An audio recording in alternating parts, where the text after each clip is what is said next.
అప్పులన్నీ తీరిపోతాయి, మొండి బాకీలు తొందరగా వసూలవుతాయి. ఆ 5 మొక్కల్లో మొట్టమొదటి మొక్క తులసి మొక్క. ఎవరైనా సరే ఇంట్లో కృష్ణ తులసిని కానీ లక్ష్మీ తులసిని కానీ పెంచుకోవాలి. అలా పెంచుకుంటే లక్ష్మీ కటాక్షం విశేషంగా కలుగుతుంది. రెండవది మారేడు. ప్రతి ఇంట్లో కూడా మారేడు మొక్క తప్పనిసరిగా ఉండాలి.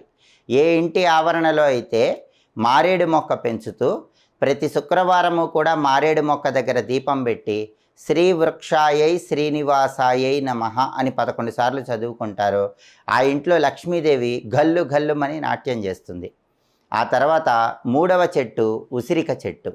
ఈ ఉసిరిక చెట్టులో పెద్ద ఉసిరి అని ఉంటుంది. ఈ పెద్ద ఉసిరిని ఇంటి ఆవరణలో పెంచినట్లయితే లక్ష్మీనారాయణలిద్దరి అనుగ్రహము విశేషంగా కలుగుతుంది. ఆ తర్వాత నాలుగో చెట్టు అరటి చెట్టు. ఏ ఇంటి ఆవరణలో అయితే అరటి చెట్టు పెంచుతారో ఆ ఇంట్లో ఎలాంటి కష్టాలు ఉండవు. డబ్బుపరమైన